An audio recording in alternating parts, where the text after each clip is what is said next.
Good morning student. Yesterday हमने पढ़ा था एक्सरसाइज 3.1 के 7 क्वेश्चन से ऑनवर्ड्स पढ़े थे।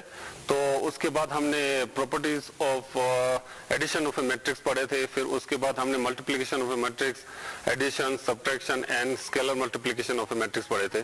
तो हम आज एक्सरसाइज पे डायरेक्ट चलते हैं। तो एक्सरसाइज 3.2 ओके स्टूडेंट्स, तो एक्सरसाइज 3.2 जो है इसमें हमें तीन मैट्रिक्स दिए गए हैं। ए वाला ए मैट्रिक्स हमें दिया है 2 4 3 2 गिवन। क्वेश्चन नंबर 1 गिवन हमें दिया है ए इक्वल टू 2 4 3 2। बी मैट्रिक्स हमें दिया है 1 3 -2 5 एंड सी मैट्रिक्स हमें दिया है -2 5 3 4। ओके, तो इन्होंने बोला है find each of the following. इन्होंने 6 ऑप्शन दिया है क्वेश्चंस में। पहला वाला a प्लस बी निकालने के लिए बोला है हमें। सेकंड वाला हमें a माइनस बी निकालने के लिए कहा है। थर्ड हमें 3a माइनस सी निकालने के लिए कहा है। फोर्थ ए बी निकालने का कहा है और फिफ्थ जो है वो बी ए निकालने के लिए कहा है। तो हम क्या करेंगे, आपको यस्टरडे मैंने दिखाया था ए प्लस बी किस तरह से करते हैं, ए माइनस बी किस तरह से करते हैं। तो मैं थर्ड पार्ट करता हूं। थर्ड में हमें बोला है 3a माइनस सी निकालने के लिए। तो हम क्या करेंगे, दैट इज इक्वल टू, अब 3 तो 3a ऐसे ही लेना है। तो a हमारे पास क्या है 2 4 3 2। तो माइनस सी हमारे पास क्या है, सी हमारे पास है -2 5 3 4। ओके, तो यस्टरडे मैंने स्केलर मल्टीप्लिकेशन आपको किस तरह से करना है वो दिखाया था।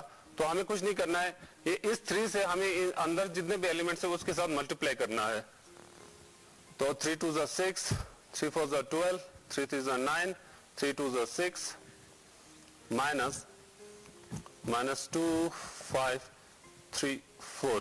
ओके, तो इसके बाद हमने क्या करना है, इसमें से हमें ये निकालना है। तो हमें ये क्या हो गया 6 minus minus plus 6 plus 2 6 plus 2, फिर 12 minus 5 12 minus 5 9 minus 3 9 minus 3 6 minus 4 6 minus 4 6 minus 4। Okay student, तो हमारे पास रिजल्ट क्या आया 6 प्लस 2 8, 12 में से 5 गया तो 7, 9 में से 3 गया तो 6, 6 में से 4 गया तो 2। This is your result. हमारे पास क्या आया, ये 3a माइनस सी। ओके स्टूडेंट, तो आपको ये समझ में आ गया होगा।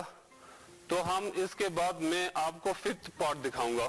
तो पहले मैं ये रब कर लेता हूं।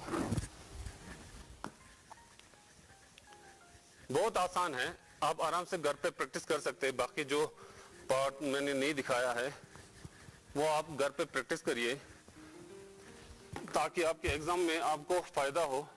तो मैं क्या करता हूँ, ये फिफ्थ पार्ट मैंने प्रोडक्ट आपको किस तरह से करना है वो मैंने कल नहीं दिखाया था, तो आज मैं दिखाऊंगा। तो दैट इज इक्वल टू, हमें बी ए निकालना है। बी हमारे पास क्या है, बी हमारे पास है 1 3 -2 5 और ए हमारे पास क्या है, ए हमारे पास है 2 4 3 2। ओके, तो ये मल्टीप्लाई करना बड़ा इंटरेस्टिंग है। तो इसमें थोड़ा सा आप अच्छी तरह से ध्यान लगा के देखिए किस तरह से करते हैं। इसमें हमें कुछ नहीं करना है, ये वाला फर्स्ट रो को दूसरे के कॉलम के साथ आपको मल्टीप्लाई करना है। ये मतलब फर्स्ट एलिमेंट, फर्स्ट रो के फर्स्ट एलिमेंट दूसरे कॉलम के फर्स्ट एलिमेंट से मल्टीप्लाई करना, और यहाँ पे फर्स्ट रो के सेकंड एलिमेंट ये वाला 3 को इस 3 से मल्टीप्लाई करना, बीच में आपको प्लस लगाना है। इसी तरह से फिर फर्स्ट रो का ये वाला एलिमेंट इसके साथ मल्टीप्लाई करना है, फिर बीच में प्लस आएगा, फिर ये वाला 3 जो है वो इस 2 के साथ मल्टीप्लाई करना है। तो इसी तरह से फिर नेक्स्ट में आपको ये वाला -2 जो है वो 2 के साथ मल्टीप्लाई करना, बीच में प्लस आएगा, फिर 5 को 3 से वो करना है, मल्टीप्लाई करना है। इसी तरह से आपका सेकंड रो का ये -2 जो है वो 4 से मल्टीप्लाई करना, बीच में प्लस आएगा, फिर 5 को 2 से मल्टीप्लाई करना है। तो देखिए आप किस तरह से करता हूं मैं, ये 2 1 जा 2, ओके, तो ये प्लस आएगा बीच में प्लस, ये वाला 3 और इस 3 के साथ आपको मल्टीप्लाई करना, 3 3 जा 9, ओके, ये हो गया खत्म। फिर उसके बाद आपका क्या आएगा, ये वाला 3 जो 1 जो है वो 4 के साथ मल्टीप्लाई करना है, 4 1 जा 4, तो बीच में प्लस आएगा, फिर 3 2 जा 6। इसी तरह से आप यहाँ पे -2 जो वो इसके साथ मल्टीप्लाई करना है, तो -4, फिर बीच में प्लस आएगा, फिर ये 5 जो इस 3 के साथ मल्टीप्लाई करना है, 5 3 जा 15, ओके, तो ये वाला -2 को 4 से मल्टीप्लाई करना है, 4 2 जा 8, -8, तो बीच में प्लस आएगा, बीच में प्लस, 5 2 जा 10, ये 10 आ गया, तो आपका रिजल्ट आ गया बच्चों, तो 9 + 2 11, 4 + 6 10, 15 में से -4 निकाला तो 11, क्योंकि इसका साइन प्लस का साइड बड़ा है, तो 10 में से -8 को निकालेगा तो 2, क्योंकि 10 का साइन जो है बड़ा है, तो हमारे पास ये BA निकल आया। तो प्रोडक्ट किस तरह से करना है वो थोड़ा सा टफ है, इसको समझना बहुत जरूरी होता है, तो मैंने अच्छी तरह से आप लोगों को समझाया है, तो मैं इसके बाद और क्वेश्चन करता हूं ताकि आपको और भी ज्यादा समझ में आए। तो ठीक है, मैं क्वेश्चन नंबर 2 पे चलता हूं, उससे पहले मैं रब कर लेता हूं। आप घर पे जितना प्रैक्टिस करोगे उतना आप लोग सीखोगे। मैथमेटिक्स में कहते हैं ना कि practice makes a man perfect, जितना आप करोगे उतना सीखोगे।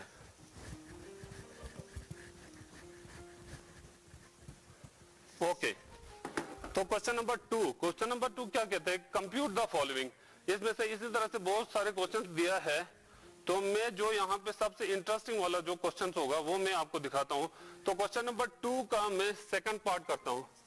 Question number 2, compute the following, इन्होंने लिखा है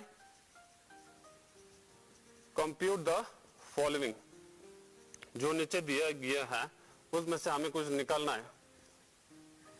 तो इसमें हमें सेकंड पार्ट क्या दिया है, सेकंड पार्ट हमें दिया है a² + b², यहाँ पे हमें दिया है b² + c², यहाँ पे हमें दिया है a² + c², यहाँ पे हमें दिया है a² + b² प्लस हमें दिया है 2ab 2bc -2ac और यहाँ पे दिया है मैंने -2ab। ओके, तो आपको क्या करना है, यहाँ पे प्लस का साइन दिया है तो आपको एडिशन करना है, तो हम इसको करते हैं। दैट इम्प्लाइज ये क्या है, a + b + 2ab, a² + b² + 2ab, ये आपका ये पार्ट आ गया। फिर उसके बाद यहाँ पे क्या दिया है हमें, b² + c² + 2bc। ओके, तो यहाँ पे हमें दिया है a² + c² plus minus -2ac। Okay, तो यहाँ पे हमें दिया है a² + b² plus -2ab। Okay, तो हमने इसको एडिशन किया है, तो आपको फार्मूला पता है a² + b² + 2ab किसका फार्मूला है, ये फार्मूला है a + b का होल स्क्वायर।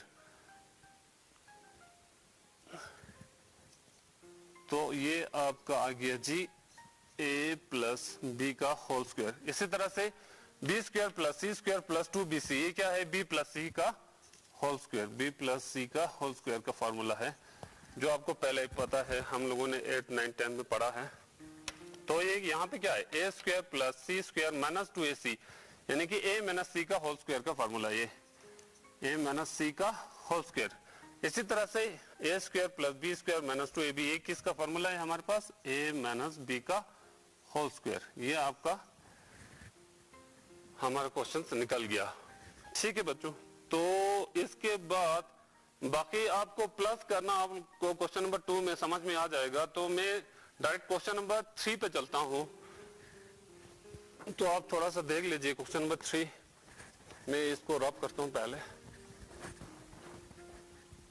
बहुत ही आसान से मैंने बिल्कुल अच्छी तरह से आप लोगों को समझाया है, अच्छी तरह से आप देख लीजिए।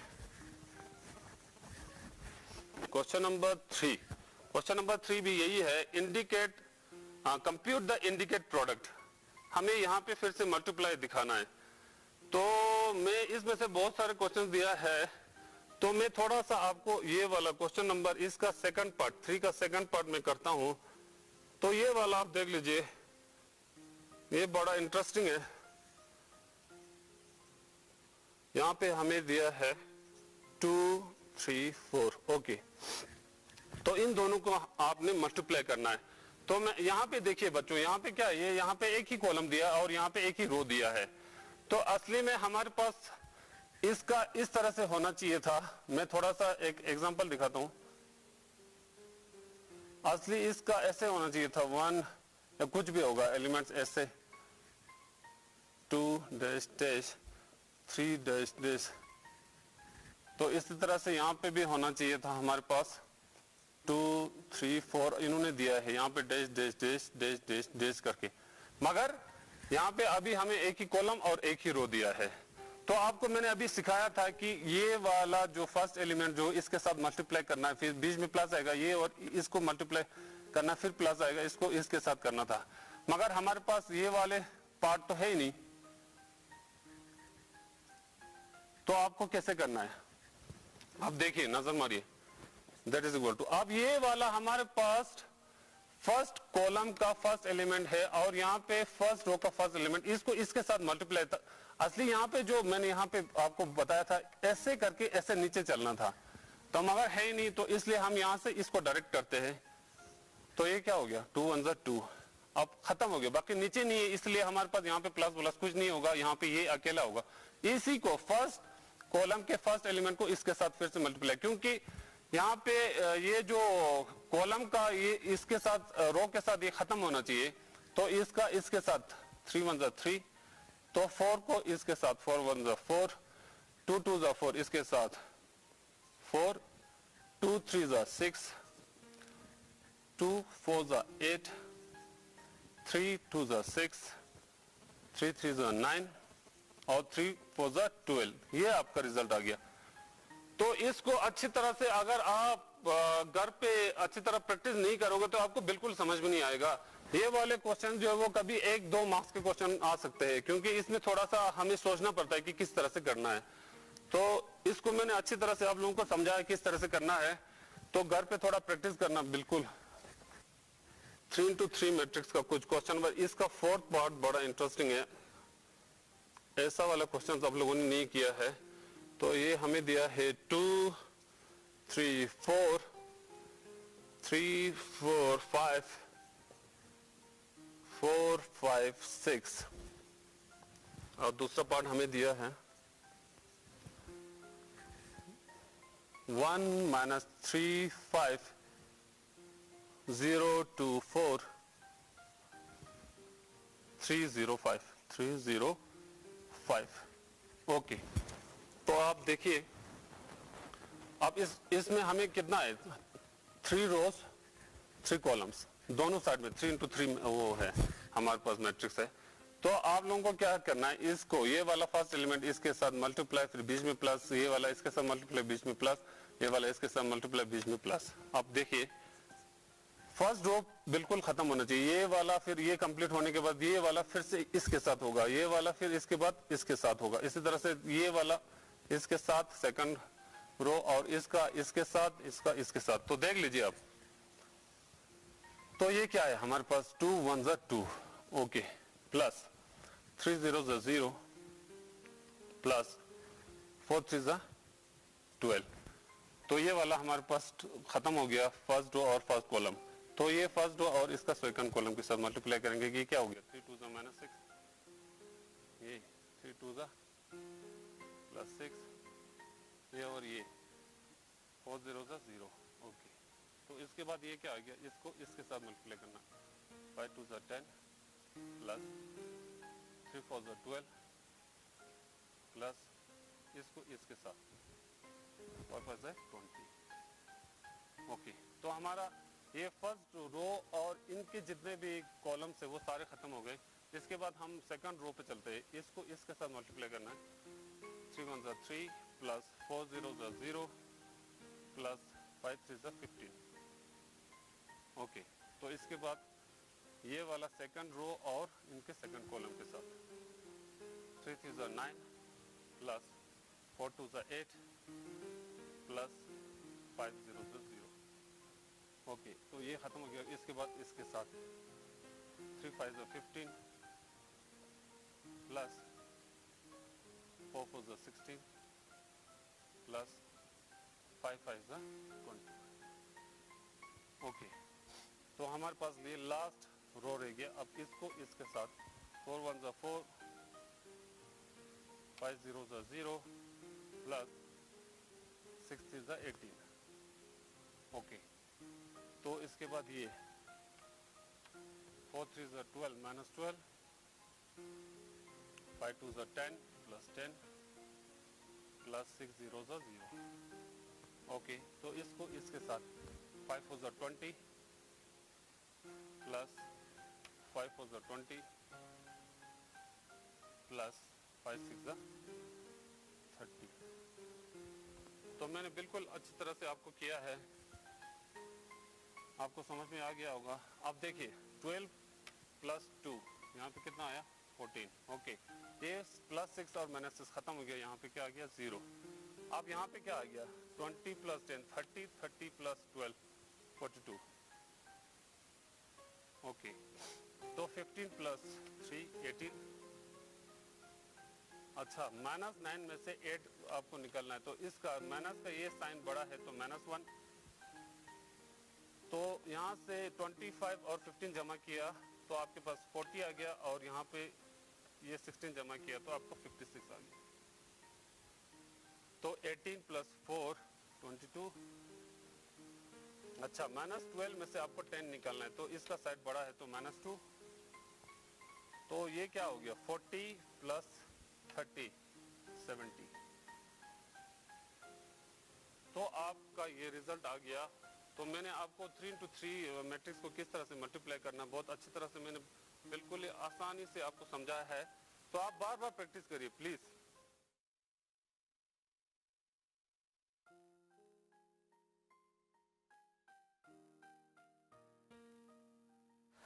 जुले एंड सलाम टू ऑल। आज कल हम क्या पढ़ रहे थे, हम एक्सप्रेसिंग कंसंट्रेशन ऑफ सॉल्यूशन का हमने 4 मेथड्स हमने डिस्कस किए थे, और आज हम जो बचे हुए हैं वो हम डिस्कस करेंगे। और नेक्स्ट जो हमारा एक्सप्रेशन है, जो मेथड है वो है मोल फ्रैक्शन। तो बच्चों, मोल फ्रैक्शन एक वेरी वेरी इंपॉर्टेंट एक हमारा मेथड है एक्सप्रेशन एक्सप्रेस करने के लिए। तो आपको इस क्वांटिटी को बहुत अच्छे से आप लोगों को समझ में आना चाहिए, क्योंकि इस क्वांटिटी के बेस पे हम बहुत सारे न्यूमेरिकल सॉल्व करने वाले हैं, और करना होगा आप लोगों को भी। फिर इसी क्वांटिटी को हम जो नेक्स्ट टॉपिक आएंगे उसी में इसी क्वांटिटी का यूज होगा। तो इस क्वांटिटी को आपको बहुत अच्छे से समझ में आना चाहिए। ऑलराइट, तो इसको स्टार्ट करते हैं हम। मोल फ्रैक्शन क्या होते हैं? फर्स्ट ऑफ ऑल इसको डिनोट किया जाता है इसको सिंबल x से। Alright, denoted by mole fraction is denoted by symbol x। अब मोल फ्रैक्शन होता क्या है? Let us take an example. For example, I have a solution of a plus b. I have this solution where I have the components A and B.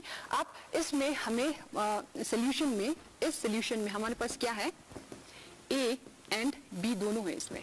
Alright, अब मोल fraction क्या बताते हैं हमें?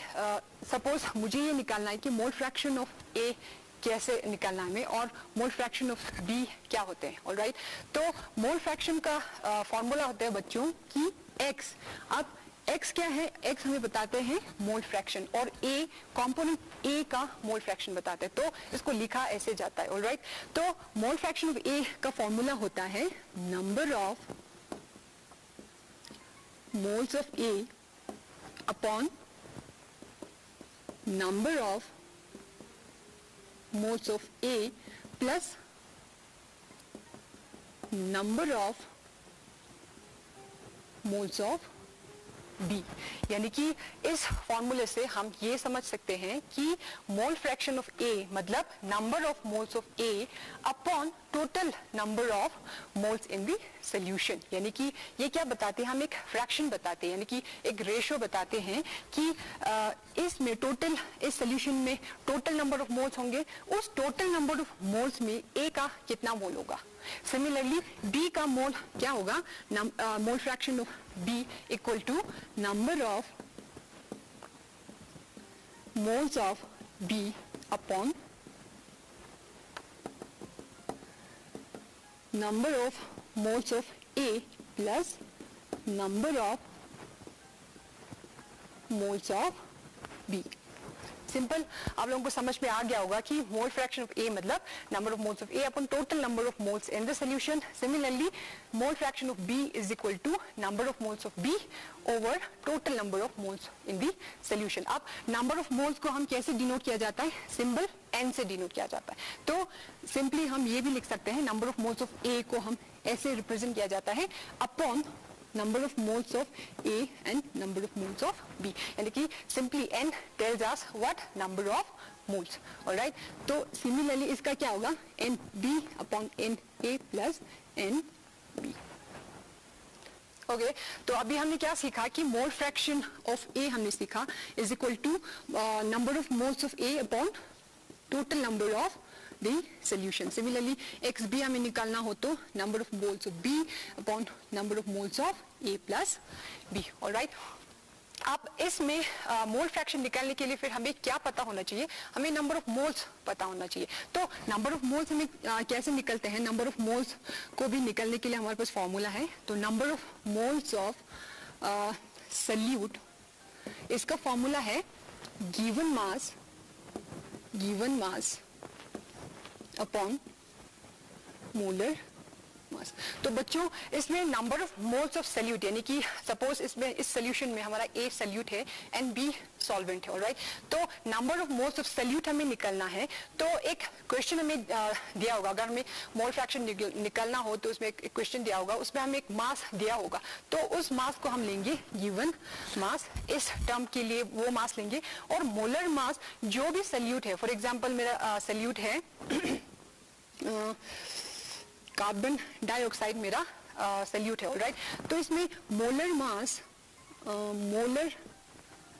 ऑफ कार्बन डाइऑक्साइड हम कैसे निकालेंगे, तो इसके लिए हमें atomic mass of each element हमें पता होना चाहिए। तो कार्बन के लिए एटॉमिक मास है 12, ऑक्सीजन के लिए है 16।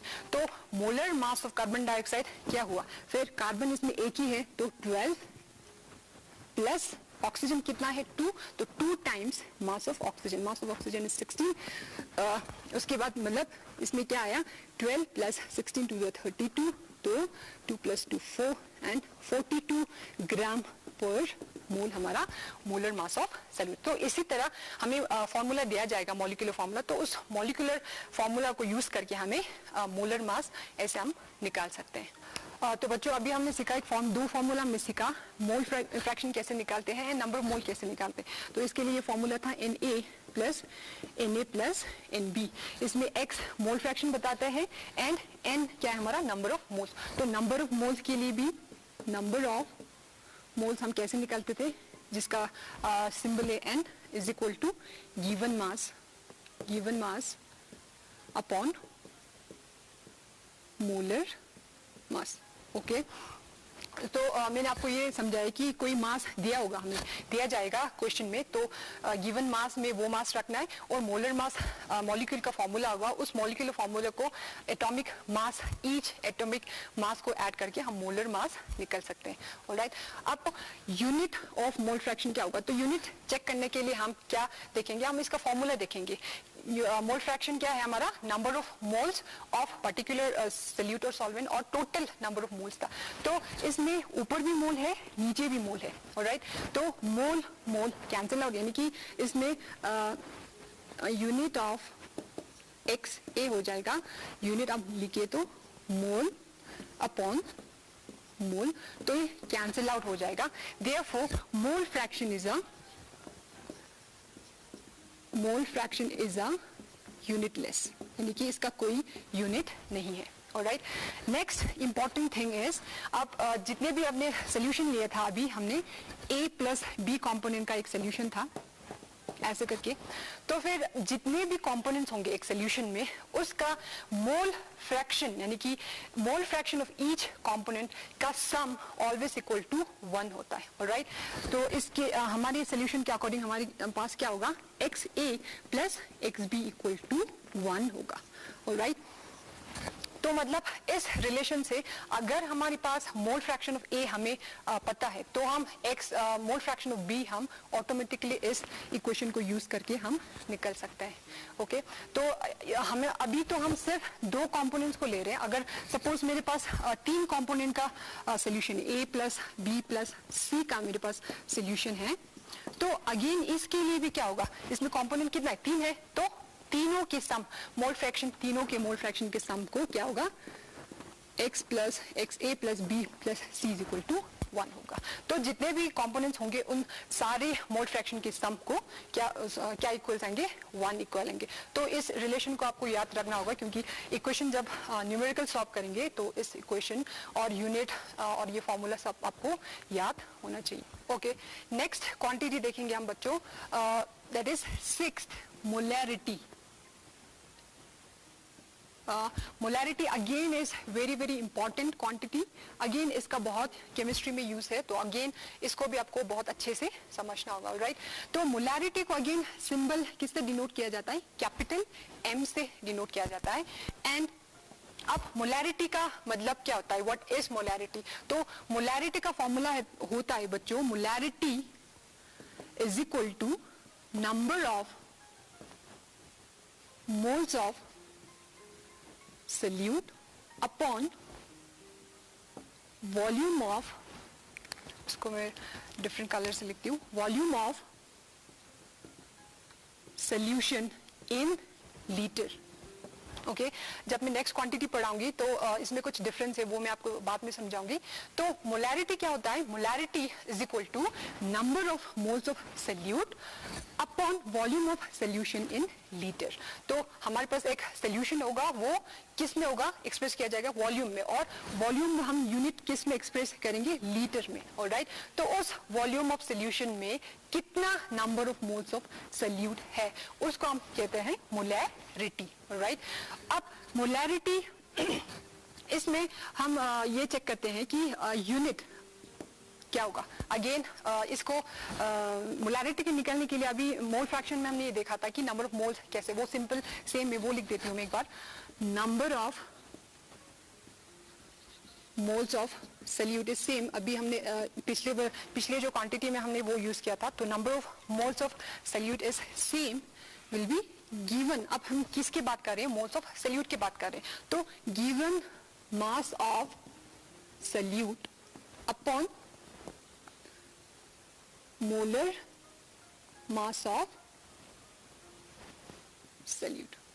ओके, ये आपको याद रखना है, नंबर ऑफ मोल्स हमेशा इसको बॉक्स में रख के आप नोट में लिख लीजिए, क्योंकि ये फॉर्मूला बार बार यूज होने वाला है, ठीक है।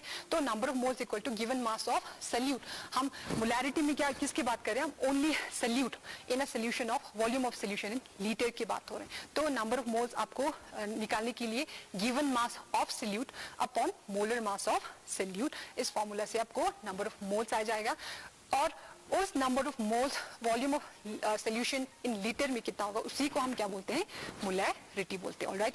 अब नेक्स्ट हम चेक करेंगे यूनिट ऑफ मोलैरिटी। अब मोलैरिटी का यूनिट क्या होगा, ओके। तो यूनिट जब निकलते हैं हम तो क्या चेक करते हैं, हम फॉर्मूला चेक करते हैं, ओके। तो मोलैरिटी का क्या फॉर्मूला है, number of moles of solute upon volume of solution in litre.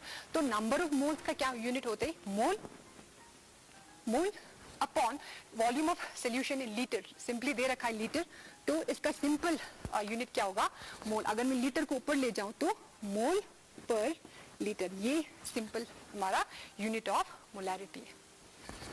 Next बच्चों, मोलैरिटी जब भी हमें निकालना है तो आपको क्या ध्यान में रखना है कि molarity equal to number of moles of solute upon volume of solution in litre.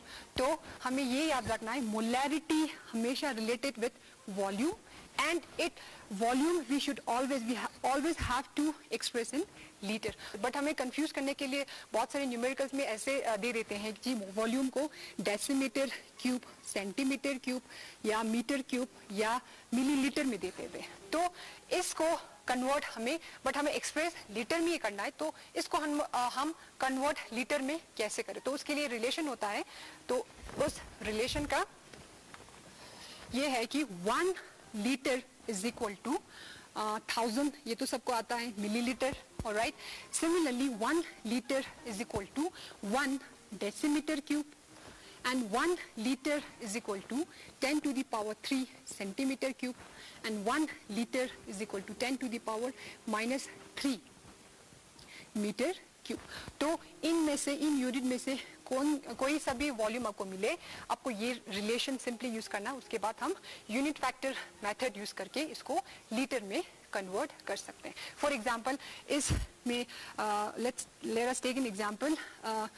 If suppose 200 centimetre cube का मुझे वॉल्यूम दिया गया है, तो इसको मुझे लीटर में कन्वर्ट करना है. तो just we have to check the relationship between centimetre cube and litre. तो सेंटीमीटर क्यूब एंड लीटर के लिए क्या रिलेशन है? ये रिलेशन है, यानी कि 1 litre is equal to 10 to the power 3 centimetre cube. तो हमें क्या निकलना है? 10 to the power centimetre is equal to how much? Litre calculate करना है. तो उसके लिए क्या हमें चाहिए? किसमें? लीटर में. और दिया हमें किसमें है? सेंटीमीटर क्यूब में दिया है. तो हमें जो निकलना है वो that should be on numerator and जो हमें निकलना है वो डिनोमिनेटर भी होना चाहिए. फॉर एग्जाम्पल यूनिट फैक्टर के अकॉर्डिंग 1 लीटर इसको नीचे ले आओ upon 10 to the power 3 centimetre cube और जितना वैल्यू दिया है उसको मल्टीप्लाई करो, यानी कि 250 दिया. कितना है? 250 सेंटीमीटर क्यूब. तो क्या होगा? सेंटीमीटर क्यूब कैंसिल आउट और unit will be in litre. यानी कि इसमें क्या हुआ? 250 अपॉन 1000 लीटर, यानी कि 0 कैंसिल, मतलब 0.25 लीटर हमारा आंसर है. तो मोलैरिटी हमें निकालना हो तो लीटर में हमें चाहिए, तो हमें ये यूज करना होगा. ओके. तो इन सब को न्यूमेरिकल सॉल्व करने के लिए आप इन सब को यूनिट को दिया जाएंगे और आपको मोलैरिटी के लिए ऑलवेज हम लीटर में कन्वर्ट करना है. तो इस रिलेशन को आप नोट जरूर करिए और simple unit factor method use करके हम कोई सा भी यूनिट हम लीटर में कैलकुलेट कर सकते हैं. तो बच्चों इसी के साथ इसी क्लास यहाँ पे हमें स्टॉप करना होगा. फिर इस मोलैरिटी बेस्ड और मोल फ्रैक्शन के बेस्ड क्वेश्चन हम नेक्स्ट क्लास में करेंगे और उसके बाद अभी और मोलैरिटी बचा हुआ है तो हम उनको कंटिन्यू करके नेक्स्ट क्लास में करेंगे.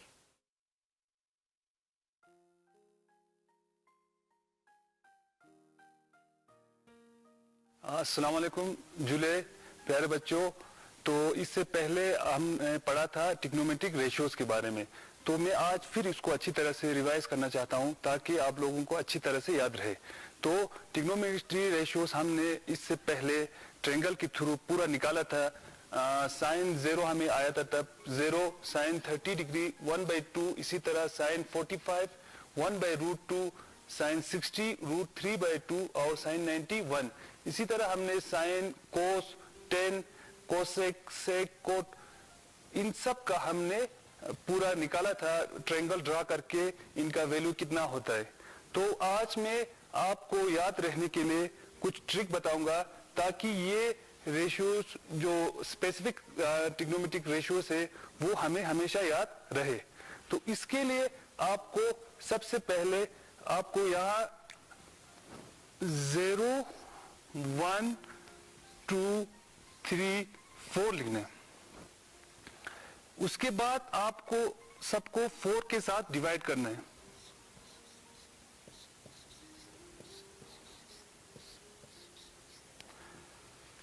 तो यहां पर हो गया 4 0 0 हो गया. यहां पर 1 का स्क्वायर 1 है और 4 का स्क्वायर है 2. तो इसको हम सब स्क्वायर में लिखेंगे और यहाँ 2 1 2 2 2 4. 1 का स्क्वायर 1 है, 2 का तो √2 आएंगे. इसी तरह 3 का √3 और 4 का आएंगे 2. तो ये हो गया इस तरह. इसी तरह 4 1 4, 1 का स्क्वायर 1। तो ये अंदर स्क्वायर का जो 0 है, 1/2 है, 1/√2 है, √3/2 है, 1 है, ये सब हमें याद रखना है। यहां हम लिखेंगे 0 डिग्री, 30 डिग्री, 45 डिग्री, 60 डिग्री और 90 डिग्री। तो यहां हमें याद रखने के लिए आसान हो जाता है। साइन 0 कितना होगा? 0 के बराबर। साइन 30 1/2। इसी तरह साइन 45 1/√2। तो साइन 60 आएगा √3/2 और साइन 90 1। इसी तरह कोस को हम रिवर्स में लिखेंगे। यहां से शुरू करेंगे, पहले यहां लिखेंगे 1, फिर यहां लिखेंगे √3/2, फिर थर्ड में 1/√2, फिर यहां लिखेंगे 1/2, फिर लास्ट में 0। अब 10 के लिए हम इनको डिवाइड करेंगे, 1 0 0। इसी तरह 1/2 को अगर हम डिवाइड करेंगे √3/2 तो ये इंटरचेंज हो जाएंगे, तो 2 इस तरह हो जाएंगे, 1/2 डिवाइडेड बाय √3/2। तो वो किसके बराबर होगा? 1/2 मल्टीप्लाई 2 बाय नीचे आएंगे √3। तो 2 और 2 कैंसिल होकर यहां आएंगे 1/√3। तो यहां से हमें वैल्यू आ गया साइन 10 30 का आ गया 1/√3। इसी तरह 10 45 का 1/√2 इंटू डिवाइडेड बाय 1/√2। तो √2 और √2 कट हो जाएगा, वहां से आएगा 1। 10 45 1। इसी तरह √3/2 को हम डिवाइड करेंगे 1/2 से, तो 2/1 हो जाएंगे। 2 और 2 कट होकर यहाँ आएंगे √3। तो 0 को अगर 1 को अगर 0 के साथ अगर हम डिवाइड करेंगे तो वो है अनडिफाइंड। तो इस तरह हमें याद रखने का एक तरीका है। पहले हम क्या करेंगे? 0 से 4 तक लिखेंगे, 0 1 2 3 4, फिर सबको हम 4 के साथ डिवाइड करेंगे। तो इनका स्क्वायर लिखेंगे, 0 का स्क्वायर 0, 1/4 का 1/2 है, तो 1 का 1, 2 का √2, 3 का है √3, 4 का है 2। इसी तरह 1 का है 1 स्क्वायर। तो जो पहला वाला वैल्यू अंदर का है वो है साइन का। अगर हम इसको रिवर्स में लिखेंगे, पहले 0 यहां लिखेंगे, 1/2 यहां लिखेंगे, फिर 1/√2 यहां, √3/2 यहां, तो 1 यहां।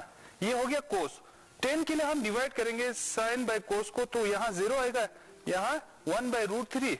इसी तरह 1√3 और लास्ट में अनडिफाइंड।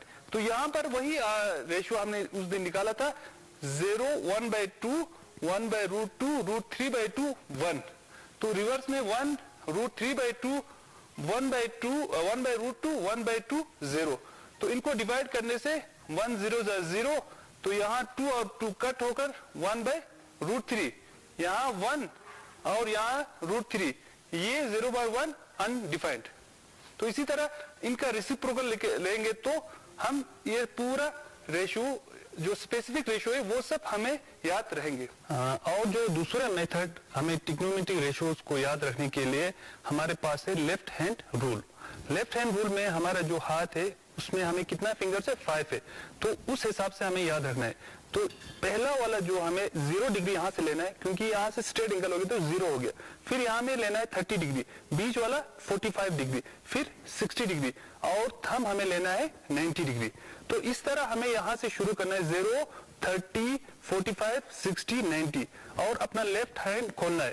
तो साइन के लिए हमें क्लॉकवाइज, क्लॉक इस तरह हम चलते हैं, एंटी क्लॉकवाइज ऊपर की तरफ। तो अगर हमें इसमें साइन निकलना है तो सबसे पहले मिजन यहां से हमने शुरू किया, 0 30, साइन 30 निकलना है तो हमें नीचे कितना रह गया? 1 और डिवाइडेड बाय 2 करना है। साइन 30 को क्या करना है? अगर ये 30 यहां पर हो गया तो नीचे हमें कितना फिंगर रह गया? 1, तो 1 लिखना है, उसको डिवाइडेड बाय 2, यानी साइन 30 आ गया, ये हमारा 30 डिग्री हो गया, नीचे हमारा 1 फिंगर है तो 1, उसको डिवाइड बाय 2। इसी तरह हम साइन मान लो 60 डिग्री, 60 कहां पर हो गया हमारा? यहां 0 30 45 60, 60 के नीचे कितना फिंगर है? 3, उसको हमें रूट में लिखना है। मिजान यहां भी रूट में लिखेगा तो √1 का तो 1 है, इसीलिए 1/2। 3 को हमने किस में लिखना है, रूट में, डिवाइडेड बाय 2। तो साइन 60 किसके बराबर आ गया, रूट 3/2। तो इसी तरह कोस का भी हम निकाल सकते हैं। कोस के लिए हमें क्या करना है, एंटी क्लॉकवाइज जाना है। एंटी क्लॉकवाइज मतलब यहां पर अगर हमें कोस यहाँ 0 है, यहाँ 30 है, 45 है, तो 30 वाला इस तरह हम करके अगर हमें कोस 30 निकला है तो ऊपर का फिंगर हमें देखना है। ऊपर कितना रह गया, 3 रह गया, उसको रूट में डालना है। तो कोस मान लो 30, यहां से भी हम बता सकते हैं कोस 30, तो ऊपर के फिंगर लेना, एंटी क्लॉकवाइज ऊपर की तरफ जाना है। 1 2 3 रूट 3/2। इसी तरह हम 45 भी निकाल सकते हैं, साइन 30 भी निकाल सकते हैं, साइन 60 भी निकाल सकते हैं, साइन 0 और साइन 90। इसी तरह हम सब का वैल्यू अपने लेफ्ट हैंड को देखकर सारा निकाल सकते हैं। अब कभी हमें टेन थीटा का जरूरत हो तो पहले हमें sine theta divided by cos theta करके वहां से टेन थीटा भी निकाल सकते हैं। तो मैं एक बार फिर आपको रिवाइज करता हूं left hand rule. Left hand rule में हमें अपना लेफ्ट हैंड निकालना है, उसमें एक फिंगर को हमें डिग्री देना है, 0 degree, 30 degree, 45 degree, 60 degree, 90 degree. तो साइन के लिए हमें क्लॉकवाइज चलना है और कोस के लिए एंटी क्लॉकवाइज।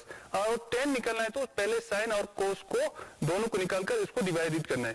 तो अगर हमें मिसलन कोस 60 निकालना हो तो 60 यहां पर हो रहा है, तो कोस के लिए हमें एंटी क्लॉकवाइज, तो ऊपर कितना फिंगर है कि 1, उसको रूट में डालना है, रूट 1 इक्वल टू 1। मान लो कोस 60 डिग्री इक्वल टू 1, 1 को रूट में डालना है, डिवाइडेड बाय 2। 1 का रूट 1 है तो 1/2। यहां से हम कोस 60 निकाल सकते हैं। साइन 60 के लिए हमें क्या करना है, क्लॉकवाइज नीचे के फिंगर्स को देखना है।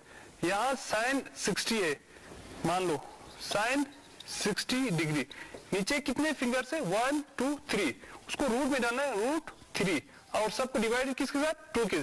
तो साइन 60 किसके बराबर आ गया, रूट 3/2। इसी तरह हम सारे जो स्पेसिफिक ट्रिग्नोमेट्री रेशियोज है उन सब का हम वैल्यू निकाल सकते हैं। अब हम क्या करेंगे, बुक से कुछ क्वेश्चन प्रैक्टिस करेंगे ताकि हमें अच्छी तरह से समझ आ जाए। तो इसमें एक्सरसाइज 8.2 दिया हुआ है, तो आप इसमें बहुत सारे क्वेश्चन है, सिंपल क्वेश्चन है, आपको ट्राई करना है। जितना आप ट्राई करेंगे, प्रैक्टिस करेंगे, आप ज्यादा सीखेंगे। तो मैंने एक दो क्वेश्चन उठाया है, तो आपको यहाँ अच्छी तरह से दिखाऊंगा। इसमें एक क्वेश्चन दिया है, first sine 60 degree cos 30 degree plus sine 30 और कोस 60, इसको इवैल्यूएट करना है। तो हमें पता है sine 60 degree cos 30 degree plus sine 30 degree cos 60 degree. तो साइन 60 डिग्री किसके बराबर है, तो हम लेफ्ट हैंड रूल के हिसाब से भी कर सकते हैं। तो नीचे कितना हो गया, रूट उंगली 3 है, 1 2 3, रूट 3/2। साइन 60 किसके बराबर है, रूट 3/2 इंटू कोस 30। 30 हमारे यहां पर है, तो ऊपर कितना उंगली रहेगी, 3, तो वो भी सेम है, रूट 3/2 प्लस साइन 30 के लिए ये वाला है, तो 1/2 1/2। इसी तरह कोस 60 के लिए 0 30 45 60, ऊपर कितना है उंगली, 1/2, तो रूट 3 इंटू रूट 3 के बराबर हो गया, यानी रूट 3 का स्क्वायर वो 3 के बराबर, 2 2 जा 4। इसी तरह 1 1 जा 1, 2 2 जा 4, तो 3 प्लस 1 डिवाइडेड बाय 4, वो 4/4 इक्वल टू 1। तो बिल्कुल सिंपल है, जब आपको ये टेबल याद रहेंगे तो इसमें पुट करना है, तो वहां से आप आसानी के साथ सोल्व कर सकते हैं। अब सेकंड क्वेश्चन है, सेकंड हमारा है 2 times tan square 45 degree plus cos square 30 degree minus sine square 60 degree. तो कोस 30 तो आसान है, साइन 60 भी हम आसान है लेफ्ट हैंड रूल के। 10 के लिए क्या करेंगे, हम साइन 45 और कोस 45 को डिवाइड करेंगे, तो वहां से हमें tan 45 आएंगे। हम पहले क्या निकालेंगे, tan 45 डिग्री। tan 45 किसके बराबर है, sine 45 degree by cos 45 degree. तो साइन 45 के लिए हम बीच वाला जाएंगे, तो नीचे कितना उंगली रहेगा, 2, तो वो √2 डिवाइडेड बाय 2। अगर इसको हम सोल्व करेंगे, 2 इस तरह भी लिख सकते हैं, 2 को हम रूट और उसको दोनों डाल सकते हैं, यानी स्क्वायर और रूट कट होकर 2 बराबर है, तो यहां से एक टाइम रूट कट होकर वो किसके बराबर आएंगे, 1/√2। इसी तरह ये हो गया साइन 45 डिग्री, कोस 45 डिग्री, वो भी किसके बराबर है, कोस 45 के लिए हम ऊपर वाला उंगली लेके, वो यहाँ 2 रह गया, तो उसको किस में डालेंगे, √2 डिवाइड बाय 2, वो भी बराबर इसी तरह सेम हो गया √2 का स्क्वायर, तो ये कट होकर ये किसके बराबर आएंगे, 1/√2। तो ये सेम को जब सेम के साथ डिवाइड करते हैं तो वहां कितना आता है, 1, तो यहाँ tan 45 किसके बराबर आएगा, 1 के बराबर। अब हम ये क्वेश्चन सेकंड अच्छी तरह से सोल्व करेंगे। तो इसमें गिवन है 2 times tan square 45 degree plus cos square 30 degree minus sine square 60 degree. तो tan 45 का भी हमने वैल्यू निकाला, वो 1 के बराबर है, तो यहां से 2 1 का स्क्वायर प्लस कोस 30 के लिए फिर हम लेफ्ट हैंड वाला रूल यूज करेंगे, कोस के लिए एंटी क्लॉकवाइज है, 30 यहां पर होगा 0 30, तो ऊपर कितना उंगली 3, उसको √3/2, √3/2 का होल स्क्वायर माइनस, अब साइन 60 के लिए फिर 0 30 45 60, अब साइन के लिए नीचे वाला उंगली देखना है, तो यहाँ कितना उंगली 3, तो हम 3 को किस में लिखेंगे, रूट में, डिवाइडेड बाय 2, ये याद रखने के लिए ये भी स्क्वायर, तो यहां आ गया 2 1 का स्क्वायर 1 है, प्लस √3 का तो 3 आएगा, 3/4 माइनस 3/4, ये कट हो जाएंगे, प्लस माइनस 2 1 जा 2, तो सेकंड का हमें वैल्यू आया सोल्व करके 2। तो इसी एक्सरसाइज 8.2 में और एक क्वेश्चन है चूज वाला, तो इसमें गिवन दिया है 2 tan 31 plus tan square 30, A B C D में से हमें चूज करना है, तो इसके लिए हमें इसका वैल्यू निकालना है, तो 2 tan 30 by 1 plus tan square 30, तो tan 30 का हमें वैल्यू मालूम है 1/√3, तो नीचे भी 1 प्लस 1/√3 का होल स्क्वायर, तो ये किसके बराबर हो गया, 2/√3। इसको हम सोल्व करेंगे तो ये यहाँ रूट और स्क्वायर कट होगा, तो 1 प्लस 1/3, 1 प्लस 1/3, वो किसके बराबर हो गया, 2/√3, नीचे हो गया 3 प्लस 1 4/3, 4/3, इसको हम डिवाइड करने से ऊपर 3 आएंगे, नीचे 4, तो कट करने के लिए हम इसको इस फॉर्म में लिखेंगे, स्क्वायर और √3 कैंसिल, 2 1 जा 2, 2 2 जा 4, ये किसके बराबर आ गया, √3/2। तो हमें मालूम है √3/2 वो किसके बराबर है, कोस 60 तो नहीं है, कोस साइन 60 के बराबर है, क्योंकि साइन 60 में नीचे कितना आता है, 3 आता है, उसको √3/2, तो इसको हम टिक मारेंगे, तो चूज में से ए वाला सही है। तो अभी हमने ट्रिग्नोमेट्रिक स्पेसिफिक रेशियोज पढ़ा, तो ये बिल्कुल सिंपल चैप्टर है, इसको आपको ज्यादा से ज्यादा प्रैक्टिस करना है ताकि आपको अच्छी तरह से याद रहे। तो इसमें से एक्सरसाइज 8.2 में से मैंने कुछ क्वेश्चन आपको दिखाया, बाकी बहुत सिंपल सारे क्वेश्चन है, तो आपको इसको अच्छी तरह से करना है, बार बार करना है ताकि आपको अच्छी तरह से याद रहे। Thank you.